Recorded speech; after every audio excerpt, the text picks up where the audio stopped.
Hi, and welcome to another game replay with Rigel B. My name is Rigel, and today we'll be taking a look at my round 9 matchup from a recent Star City Games.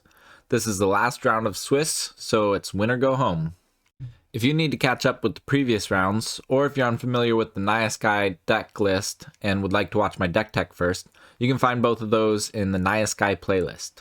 And if you'd like to catch all of my videos as they come out, go ahead and click the subscribe button below. I really appreciate the support. As these tournaments are played with open deck lists, I'm going to give you the opportunity to view my opponent's deck before we get started. As you can see, we're playing against Naya Fury this round. Okay, wish me luck. Okay, we're here in the final round of the Swiss for this tournament, playing against Naya Fury. This is a deck that I don't have too much experience with. I played it only a couple times on the ladder, so I don't have a real clear game plan necessarily. It's a deck that is trying to achieve a combo kill using cards like Lovestruck Beast or Goldspan Dragon in combination with Unleash Fury and Kazul's Fury. So we've really got to look out for that. Looking at this opening hand, it's pretty bad, but I think it's definitely a keeper. If we draw any Edgewall Innkeeper or Showdown of the Scalds or Toski, this hand could develop pretty well. So I go ahead and get to lead off with a turn 1 Despair Sentinel. And it gets Bone Crusher Gianted, but we have a turn 2 Tangled Florahedron. This will allow a turn 3 Heart's Desire into Lovestruck Beast. Which is reasonable. It's definitely a tempo-oriented game, so I do want to get ahead on the board. As it is, they managed to Bone Crusher Giant both my first 2 plays. Not a great start for me. And now I have some options here. I could leave up Giant Killer, anticipating they'll play a 4-powered creature, but I kind of wanted to save Giant Killer for Goldspan Dragon. I could play out this Lovestruck Beast just as a 5/5, planning on the fairy token enabling it to attack. I mean, not token, fairy guide mother enabling it to attack. Or I could just spend my mana getting back Gigantha so that next turn I can go Heart's Desire into Lovestruck Beast. And I think it is important to go Heart's Desire into Lovestruck Beast. The 1/1 in this matchup, you will find yourself needing to chump block the opponent's creatures quite frequently. So having that extra 1/1 token off of the Heart's Desire is going to be pretty useful. You end up having to do a lot of chump blocking just because if you leave a creature unblocked, there's always a chance that they could just kill you in one go with Unleash Fury combined with Kazul's Fury.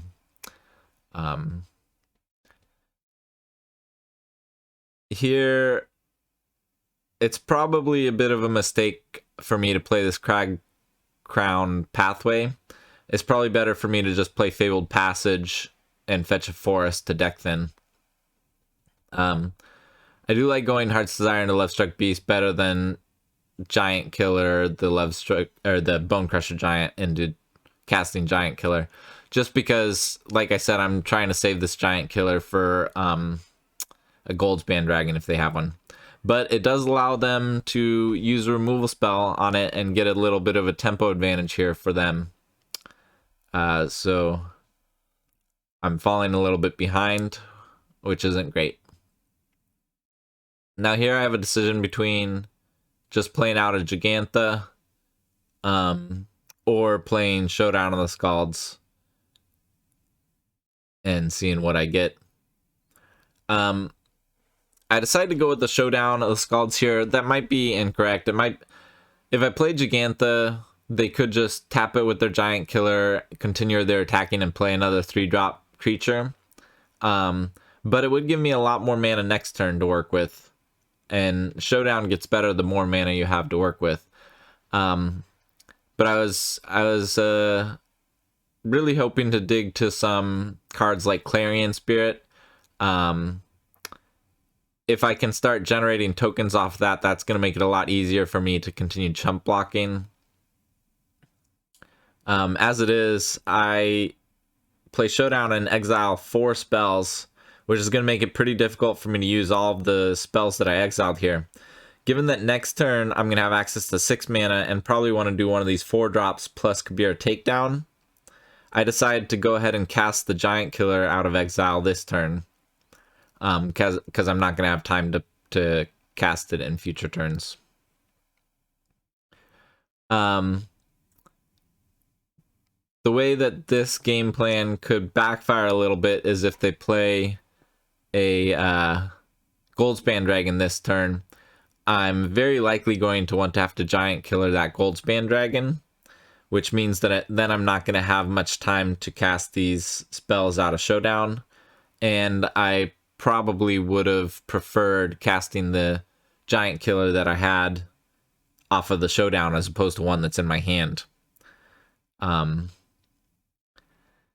But if I still had that Giant Killer in exile, maybe they wouldn't go for the Goldspan Dragon. Maybe they'd play it a little bit slower. Here I decide to chump the Bone Crusher Giant. I'm not sure that was a great play. I think that was probably a mistake. I was sort of leaning towards getting my chump blocks in when I can, because my opponent plays Sajiri Shelter. They have 4 copies of Sajiri Shelter in their deck, and so there's no guarantee that I can chump block in future turns if all my creatures are white and they give their creature pro white. So I went for that chump block, but in hindsight, maybe I should have saved that token. Chump blocking on future turns when they have the possibility of combo killing me might have been better, and I would have been able to grow that 1/1 token with my Showdown triggers. So then I could have gotten a 3/3 token that would be able to block the Bone Crusher Giant in the future.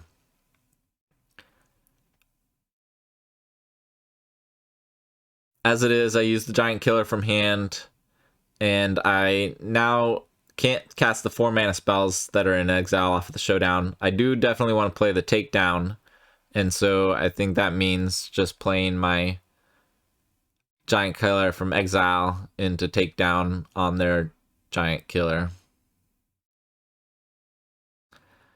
And this allows me to grow my Giant Killer up to a 4/5 to be able to hold back the Bone Crusher Giant. There's some argument for leaving the Giant Killer at a 3/4 so that they can't Giant Killer my Giant Killer, chop down as it were.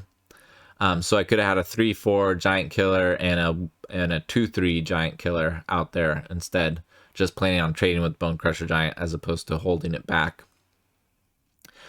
So here they get their own Showdown on the Scalds. That's not great for me. And let's see, it looks like they exiled a land, an Innkeeper, a Sajiri Shelter, and a Shepherd of the Flock. So now with me down to 7, I have to be pretty careful of that Sajiri Shelter that they have, as it wouldn't be too difficult for them to grow their Bone Crusher Giant up to a 7 power and then use Sajiri Shelter to remove my blockers. So I want to make sure that I have both green and white blockers available. And here I get a little bit sloppy. And, you know, last round of the Swiss playing for a top 12 finish is a bad time to get sloppy. But I should definitely attack with my Giant Killer before playing out my 2 spells.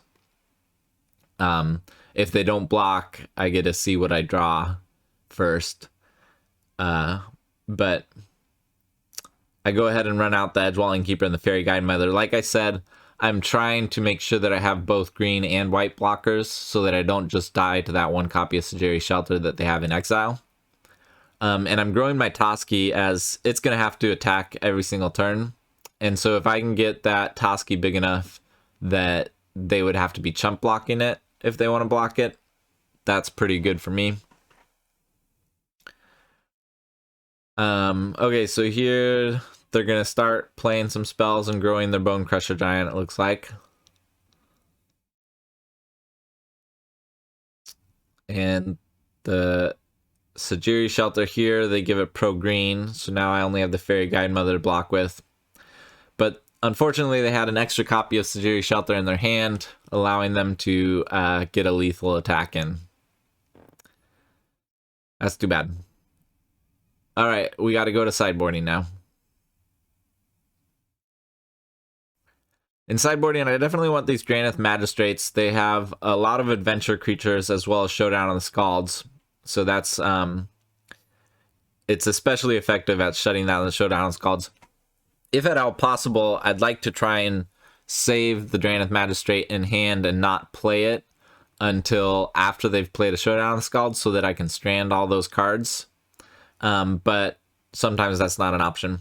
Okay, I also bring in the Run Afoul. This is my most effective answer to their Goldspan Dragon. As something like Red Cap Melee, if you try to kill their Goldspan Dragon with it, they can frequently just use Sajiri Shelter to keep it. Or if they have a Showdown on Skulls active, they can use a spell to put a +1/+1 counter on it. Here I also bring in 2 copies of Redain. This is because it'll slow down Showdown on Scalds and Embercleave, which are both pretty big problems for me. It's not a great card in the matchup with it just slowing down those 6 cards. That's not ideal. I decided it was worth it to bring in. I'm not entirely certain of that. It is also nice to just have a flyer that you can grow with your Showdown on Scalds triggers. As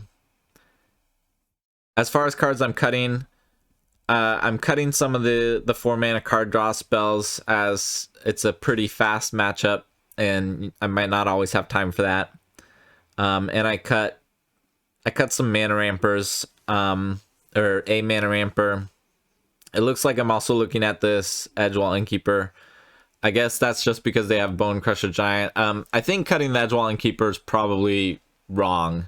That was probably a mistake. And I was just having difficulty figuring out what to cut, as I wasn't too familiar with the matchup. Looking at this hand, it definitely has potential. I do need to hit some land drops.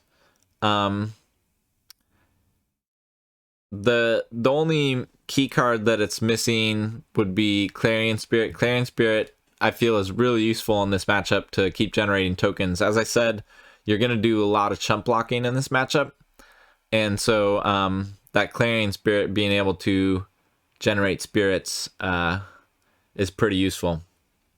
But otherwise, having access to the Drannith Magistrates, nice. It's unfortunate that I don't have a better turn to play, because I'd really like to wait on playing that Drannith Magistrate till after they play a Showdown on Scalds, but I don't think that it's worthwhile to just run out a Shepherd of the Flock or to leave up Shepherd of the Flock. I do want to spend my mana here. Only having 2 lands, I'm mana constrained. I definitely want to make use of my mana when I can.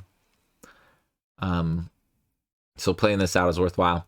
As far as things that they could have to remove it, out of their sideboard, they have 4 copies of Glass Casket, which is probably the only thing that they can have to remove it. Here I draw a land, which is great. It means I'm going to be able to cast either this Lovestruck Beast or Redain. As far as deciding which one's going to be more important, it's a difficult decision. The Lovestruck Beast definitely applies more pressure right now. And if I had something like a Chop Down in hand, maybe I'd go for the Lovestruck Beast. But without any sort of removal in hand, it might be more useful for me to go with the Redain, as they could easily play a Lovestruck Beast of their own, which would be able to block mine. And so, or they could have like a Bone Crusher Giant for my 1/1 token, which would mean my Lovestruck Beast couldn't attack. And so the Redain is going to be able to attack next turn pretty much regardless of what they do. So I like that that's going to guarantee damage, compared to other lines where the Lovestruck Beast might not be able to get in any damage. And here they do have the Lovestruck Beast. And now I draw land again, which is excellent. So now I have a decision. Do I play this Lovestruck Beast and leave up Shepherd of the Flock, or do I go with Showdown on Scalds?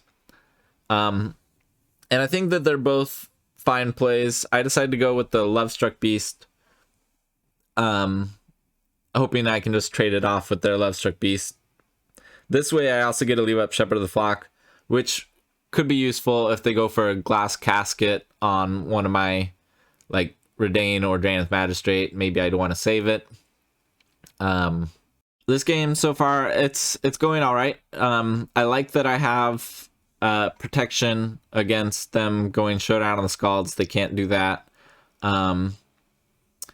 Also, the Redain protects me from them, say, playing a mountain and attacking with both and having Embercleave to get in a big hit. Here they attack with their Lovestruck Beast. I definitely want to trade off anytime I get the opportunity to trade off one of their big creatures. Because those creatures can easily represent a lot of damage in the form of, if it goes unblocked, then they can Unleash Fury it, and or Kazul's Fury. So trading off whenever possible is great. Here they decide to go for a Sajari Shelter on their Lovestruck Beast to protect it and save it. As I said, their high-powered creatures are pretty useful, so they decide to save it here. I'm not too upset with how they're spending this turn, though. And now I have a decision. Do I want to save my Lovestruck Beast with Shepherd of the Flock, or just let it go? And I decided to let it go. I'm not sure that that's right. I'm thinking I'll likely be playing this Showdown on the Scalds this next turn. Having the Shepherd of the Flock in hand might be more useful than having the Lovestruck Beast in hand. Next turn, if I get a white source off of my Showdown on the Scalds, I'll be able to leave up this Shepherd of the Flock one more time. Here we draw a third Showdown on the Scalds. That's a little bit excessive. We probably won't need all of them. Here we're going to go ahead and get an attack in with everything again. There's some argument to leaving the token back to be able to chump the Lovestruck Beast if I need to. As if on this next turn, if I don't block the Lovestruck Beast, there's a chance they could go Unleash Fury plus Kazul's Fury and just kill me in one shot.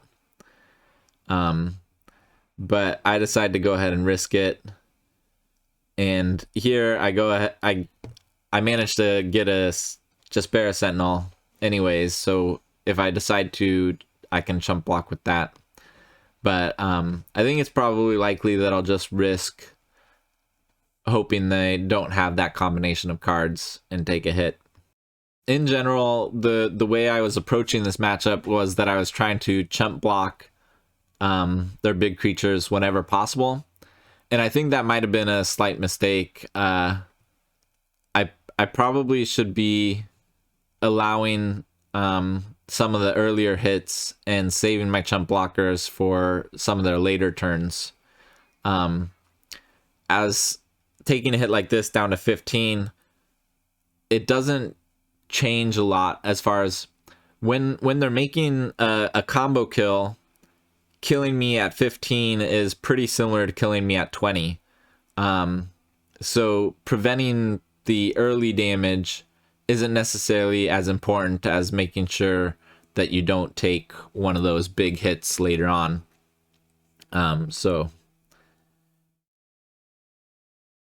Okay, so here, with nothing too useful to do, I decide to go ahead and go for another Showdown on the Scalds, which is going to enable me to clock them pretty quick, having all these triggers of +1/+1 counters. If this Redain doesn't die, it can kill pretty quickly. Here it looks like I'm getting a backup copy of Drannith Magistrate. I'm probably also playing the Heart's Desire out. Probably just getting as many triggers off of the Showdown on the Scalds as I can. And here I decided to go ahead and put a counter over on Drannith Magistrate. I was thinking at the time that maybe I wanted to keep my Redain under 4 power so that they couldn't kill it with a giant killer. and having that counter over on the Drannith Magistrate does allow me to set up a decent double block on their Bone Crusher Giant if I want to. If they attack with Bone Crusher Giant, I could block with Magistrate plus a 1/1 token.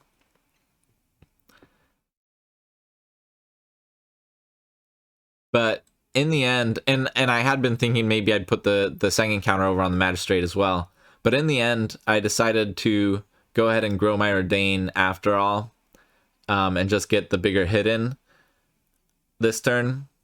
With how wide my board is getting, and next turn I'm going to have 2 Showdown on the Scald's triggers for +1/+1 counters, there's a good chance that if I play enough spells, I can grow enough creatures that I can just Alpha Strike. It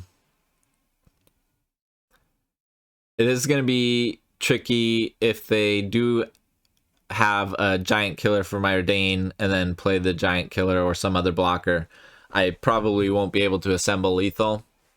And for that reason, maybe I should have just put the other counter on the Drannith Magistrate and they'd be at 8 instead. But here they go for a Glass Casket on the Ordain and get an attack.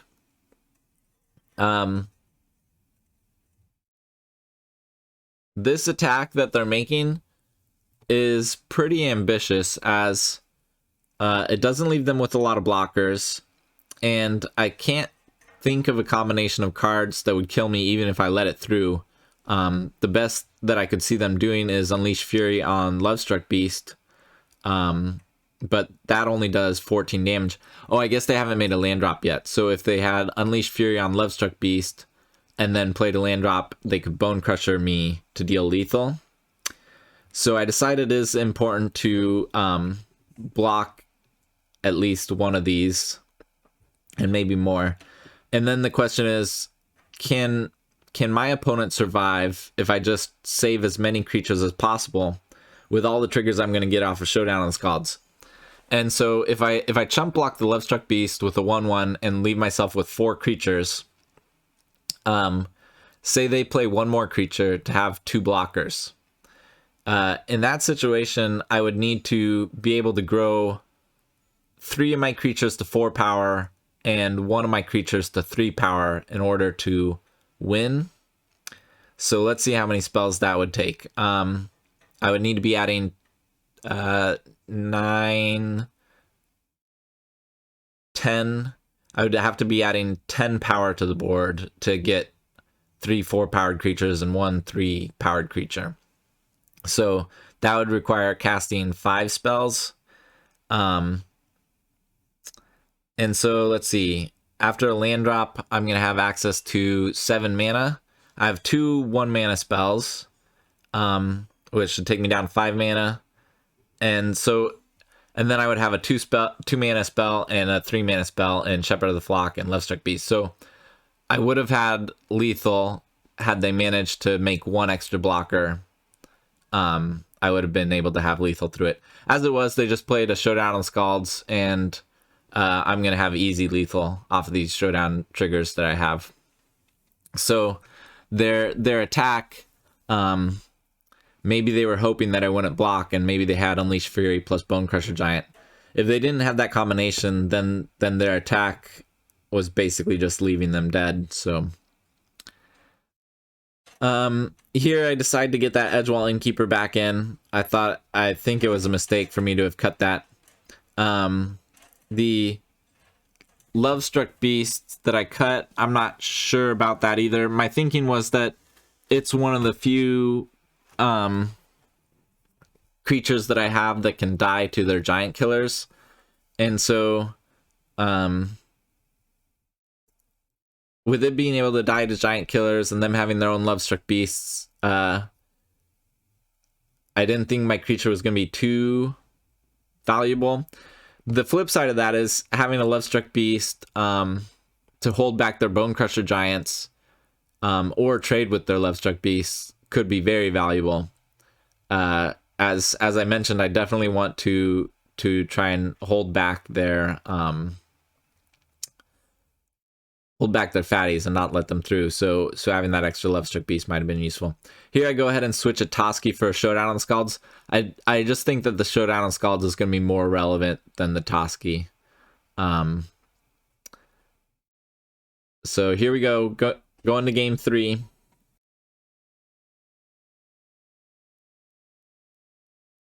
Okay, looking at this opening hand, I'm pretty happy with it. It has the Clarion Spirit, which I mentioned was an excellent card for the matchup. And it has a Giant Killer, which is useful, as well as an Edgewall Innkeeper and a Showdown Scalds for card advantage. And then the Tangled Florahedron, if I drew a land, I could have used it to ramp, but without drawing a land, I think it's useful for me to just play it as a tap land right now to ensure that I keep hitting my land drops. I don't want to risk just playing 2 lands and running it out as a Tangled Florahedron, because if they Bone Crusher Giant it, I could be really stuck on mana. So I think it's better to play it as a tap land here. And drawing the Stranded Magistrate is going to give me a turn 2 play. I wouldn't have necessarily wanted to run out Clarion Spirit on its own, but this will allow me to go Drannith Magistrate into Clarion Spirit plus Edgewall Innkeeper or something like that. My opponent here has a double Edgewall Innkeeper start, which is pretty disastrous for me. That's going to allow them to get a lot of card advantage, and I don't have a lot of answers in my deck to deal with these Innkeepers. I have the Kabira Takedowns and the Bone Crusher Giants, but that's only 5 different things. And so with them having 2 copies here, they're going to be able to generate a lot of card advantage if they have adventure spells. And here they do have a Love Struck Beast, so they get a 5/5 and draw 2 cards. Pretty darn good for them. So now I have a decision to make. Do I go with a Clarion Spirit and Edgewall Innkeeper, or do I go with a Giant Killer to kill the Love Struck Beast? And in general here,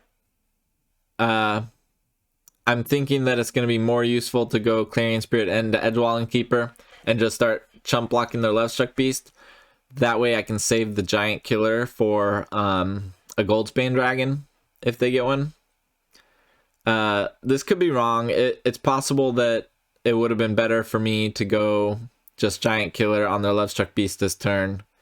And then next turn, if I draw, say, a green source, maybe Edgewall Innkeeper into Giant Killer. Or if I don't draw a land, maybe I'll want to go Edgewall Innkeeper into Giant Killer to try and hit a land drop. But as it is, I go with Clarion Spirit into Edgewall Innkeeper. This might give me an opportunity to have both Edgewall Innkeepers out there before I cast the Giant Killer. Here, I go ahead and chump block, just thinking that I want to chump block whenever possible. But in hindsight, I think that might be a mistake. It's possible that I want to try and save my chump blockers for later on when they can go for a combo kill and just take the 5 damage at this point in the game. Like I said last round, their ability to kill me from 15 and from 20 are pretty similar. So I think that maybe I should have saved that creature, which also would have allowed me to start attacking with a 1/1 flyer or something like that, if I hadn't chumped yet. So I think that was a slight mistake. Here I drew a white source and decided to go with Giant Killer, one of their beasts, and then replay the Giant Killer. The idea being that they were getting too many 5/5s. I wasn't going to be able to keep jump blocking all of them, so I had to kill one of them. And with this Shepherd of the Flock in hand, I should be able to bring back my Giant Killer to kill a Goldspan Dragon if I need to. So I go ahead and use it to kill one of their 5/5s and play it to draw a card off of the Innkeeper. I think it's useful to use that mana as next turn if I wanted to bring back the Giant Killer with Shepherd of the Flock, use the Giant Killer, and then recast the Giant Killer. That would take 5 mana, so I need to go ahead and use all my mana this turn as well.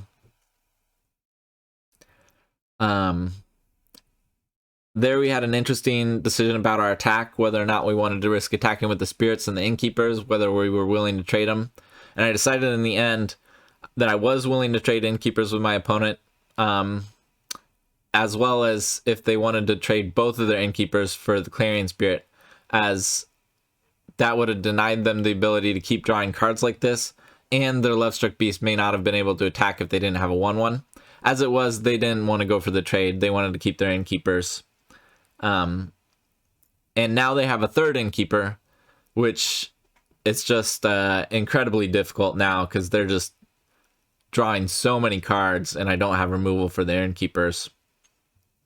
But we do have ways to keep up a little bit as far as drawing cards ourselves. We're gonna have 2 innkeepers soon, and we have this Showdown of the Scalds, which could also net a bunch of cards.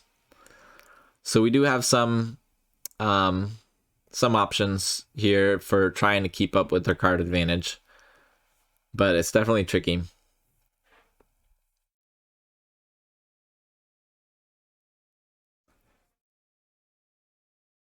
So here I decide that it's good to play out my Edgewall Innkeeper and Redain. The Redain, again, is going to slow down Embercleave if they have it. Embercleave's a big problem for my deck. Also, I have the Shepherd of Flock, which can bring back the Giant Killer now, which I think is pretty useful. And now, my idea was that I would just line up a chump block with the Giant Killer before returning it. But with them casting a Goldspan Dragon here, if they attack with that Goldspan Dragon to get a treasure token first, it would be a real disaster if they Bone Crushered my Giant Killer in response to my Shepherd of the Flock.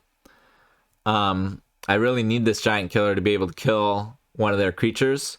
So I decide to, instead of blocking with the Giant Killer first and then returning it, as I was planning, now I feel like it's too important and I need to bring back the Giant Killer before they get that treasure token and would be able to Bone Crusher in response. Now, that might just be playing a little bit too careful. They already have one Bone Crusher in play. There's no guarantee that they have another, but I decided to go for that, and we'll see.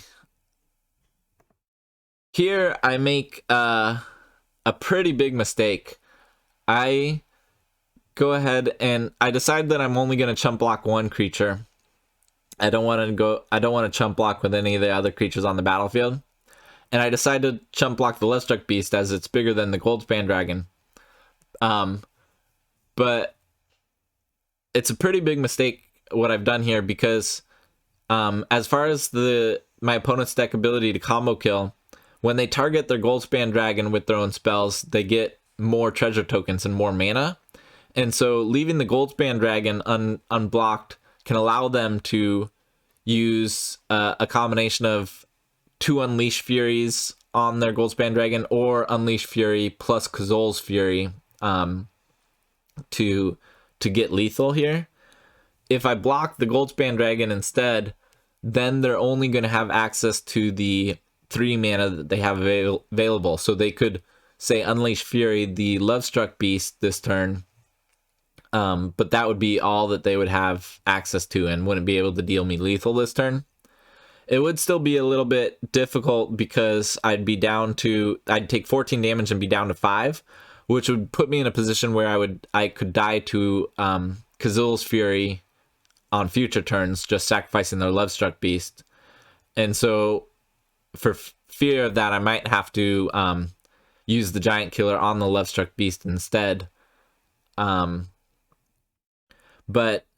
yeah, I should definitely be blocking the Goldspan Dragon here, and maybe I should be chumping more than just one creature.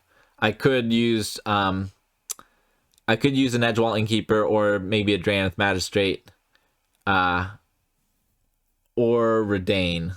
I'm definitely not using Clarion Spirit, but maybe I should chump block multiple creatures.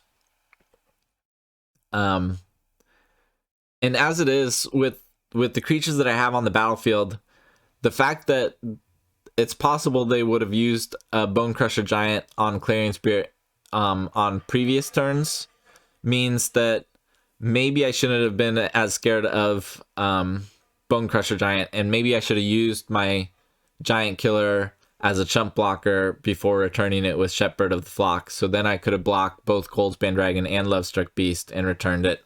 So I think I made a pretty big mistake here by just blocking the one Lovestruck Beast. And, you know, playing for top 12 is not a spot where you want to be making mistakes.